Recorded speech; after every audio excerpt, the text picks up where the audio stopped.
The last learning objective is given a clinical question, use an appropriate clinical practice guideline to make a recommendation. Now, when it comes to American Heart Association guidelines, and you will use their recommendations, their guidelines frequently because cardiology, cardiovascular diseases are very common, so you will come across these guidelines. So this is actually how American Heart Association basically classifies their recommendation. So you can see here at the top they say size of treatment effect. So when they make recommendation, they classify them.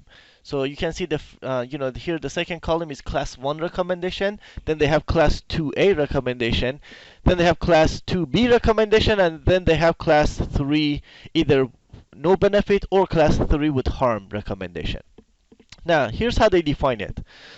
And they color code the recommendation. So they say class 1 recommendation basically means that the benefit way outweighs the risk. So these recommendations should be performed or administered. Now again, this is not to replace clinical judgment. So every now and then, if you find a patient that the recommendation does not apply to, then you shouldn't really use it. But for the most part, class 1 recommendation should be performed or administered for most patients. Then they have class 2A recommendations, which basically means that the benefit outweighs the risk, but not as much as a class 1 recommendation. So it's reasonable to do class 2A recommendations. And then they have class 2B, which the benefit outweighs the risk, or at least is the benefit is as the same as the risk, so the same amount of, so you you gotta balance it. So you may consider it, but you have to make sure that you balance the benefit and risk in that specific patient. And then the last one is class 3 recommendation, and basically class 3 is what you should not do, and it could be for 2 reasons. So if it's a class 3 no benefit, you basically should not do it because there's no benefit, or you should not do it because it actually may cause more harm. So if the risk outweighs the benefit, it will be class 3 harm. So this is how they classify the recommendations. So that basically tells you about the size of the treatment effect or treatment effectiveness. And then for each of these, then you need to support it with evidence. So then on the y-axis, they tell you the estimate of certainty or precision of treatment effect. And that's where evidence comes in. So the level of evidence could be A, B, or C.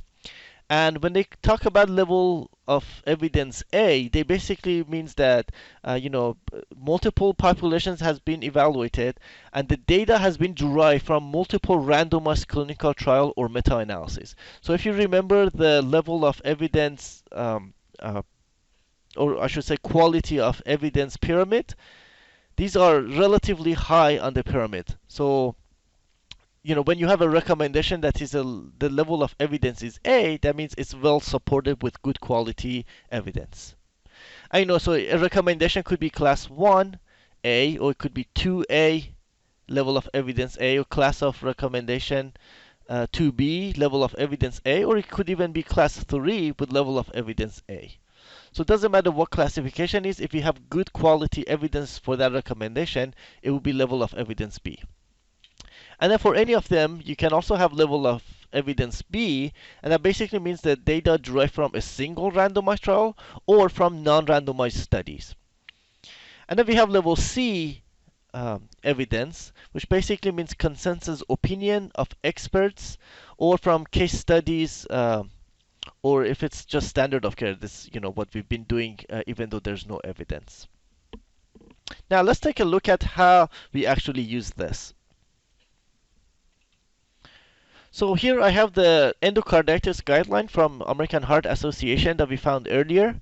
Now if you scroll down through this document, of course, just like any article, it has a title, it has the authors that worked on this, and it has an abstract. So here's like a quick abstract of basically like a summary of what this document is going to tell the readers, and then it has like an introduction section, And then it actually tells you about their method. So they tell you, here's the table that I just showed you.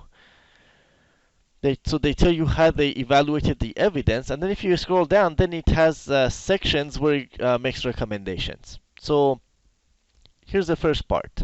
So this part is actually about diagnosis. So let me scroll back up so you can see. So here's the section for diagnosis of endocarditis stars. So here's the text of it. So they start talking about diagnosis of endocarditis, but if you scroll down, they make the actual recommendations nice and bold, so they summarize it. So they say here are the actual recommendations, which you will get from all that text. They actually tell you the evidence of how they came up with these recommendations. So you actually need to read the text to understand how they use the evidence to come up with these recommendations.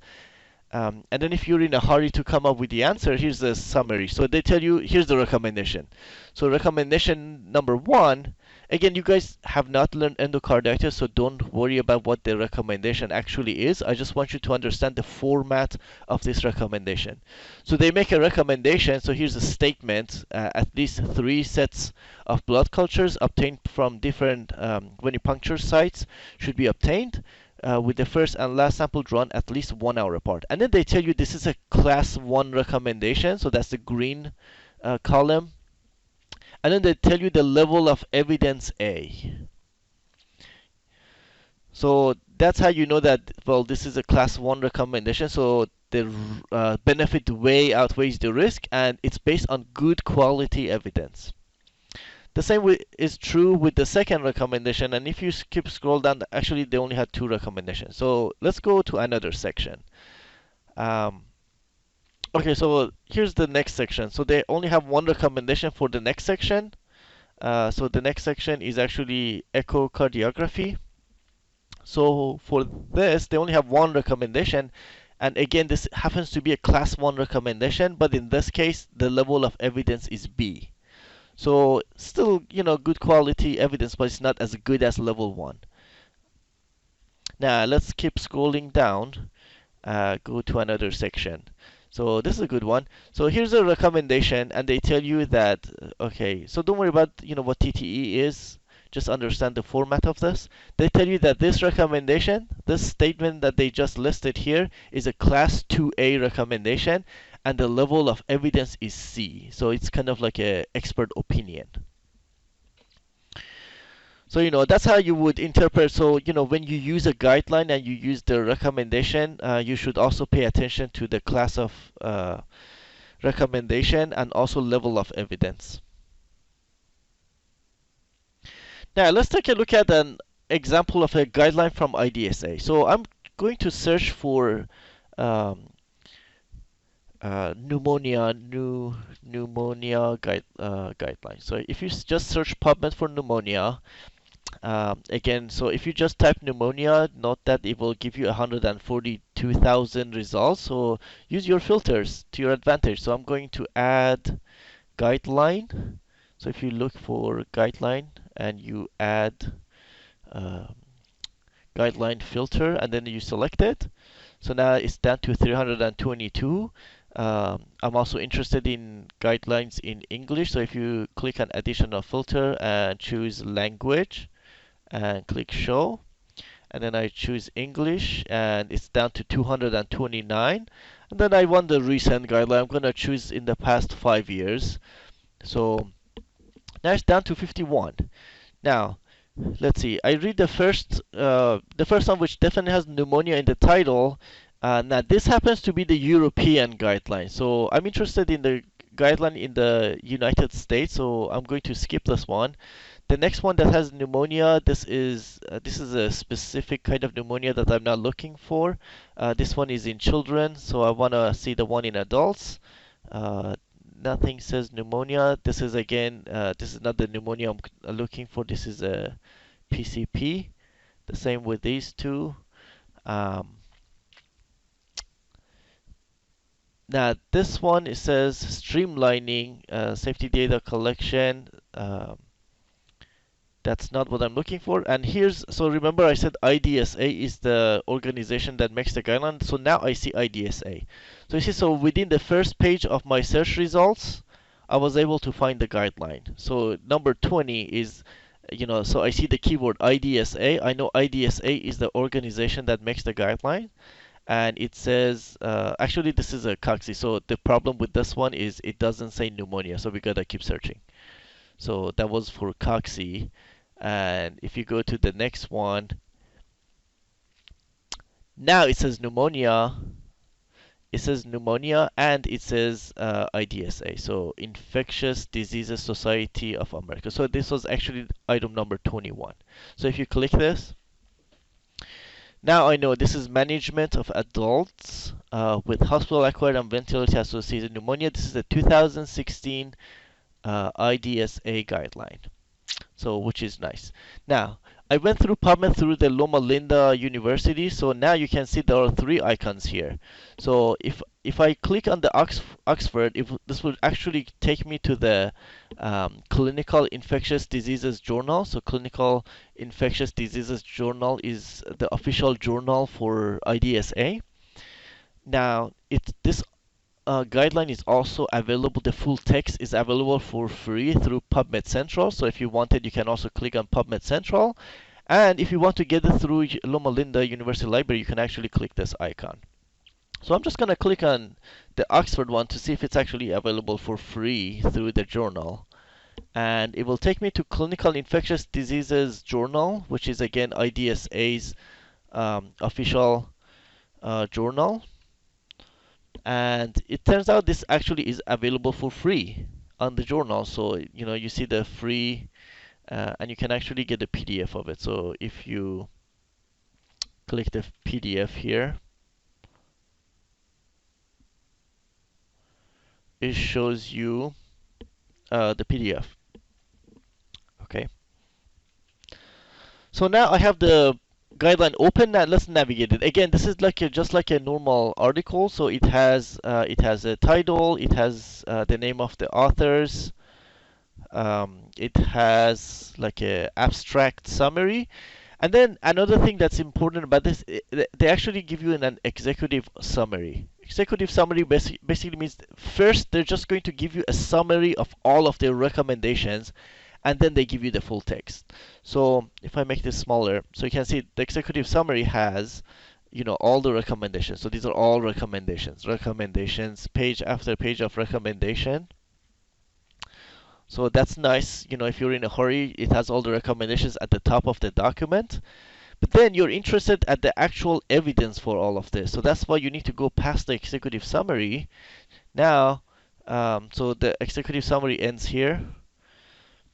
And then now you see introduction. So from here on is the actual full text of the guideline, because that's where they're gonna summarize the evidence. So I'm just gonna, so if you keep scroll down, it gives you the methodology. So they tell you how they evaluated the evidence to come up with these recommendations. So they tell you that they actually use the PICO. So they say that they use PICO questions. So, and they tell you the P stands for patient population, the I stands for intervention, C for comparator or control, and O for outcome. So every question that they raised in this guideline, in order for them to make recommendations for, they use the PICO framework. And then they tell you that they did a review of the evidence, and if you keep reading on, then they developed recommendations.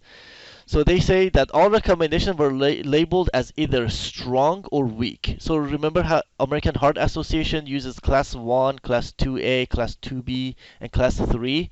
IDSA has a system where they just tell you if it's a strong recommendation or a weak recommendation. And then they use the grade approach to basically rate the evidence. Now let's take a look at an example. So if you scroll down, let's see. Let's go down to, okay. So here's section 1. So section 1, here's a question. So they use the PICO question. So should patients with suspected, and don't worry about what VAP or any of these means. You will learn about pneumonia next year. But basically, they raised a clinical question. So this is a foreground question using the PICO format, and they made a recommendation. So they have actually made a recommendation. So here's a recommendation. So again, here's a statement that's a recommendation, and then they say, okay, this recommendation is it's a weak recommendation, and it has a low quality evidence. So remember I showed you earlier that grade system shows you like low, very low, moderate or strong recommendations, or I'm sorry, quality of evidence. So that's how they use it. So they tell you that they're using the grades framework to tell you about the quality of evidence. And they do that, and then so the format is that here's a PICO question, here's a recommendation for it, here's the rating of the recommendation for it, and then they give you a summary of the evidence. So they actually tell you, and they give you references that you can see from the end of, and they actually evaluate the evidence. So in order for you to actually understand this recommendation, you need to know you need to be familiar with the evidence and understand, analyze, and evaluate it, rather than just memorize this recommendation. And they do that for everything. So let's see the next one. So here's question number 2. So again, they ask another PICO question. Here's the recommendation, and they tell you that this is also a weak recommendation, and they have a very low quality evidence. And then up here, here's a summary of the evidence. So here's two examples of clinical practice guidelines. So American Heart Association and IDSA are two of the common ones. There are other ones that we will explore in class. But as long as you understand that you need to you need to know what system the guidelines are using, any guideline that you encounter, you can easily just figure it out. You can figure out how they basically tell you how they classify their recommendations, and how do they evaluate the quality of evidence. And if they don't, then that tells you that that's not a very good guideline. Good guidelines, such as American Heart Association guidelines and IDSA guidelines, have the process for classifying the recommendations and telling you the quality of evidence. That concludes this presentation.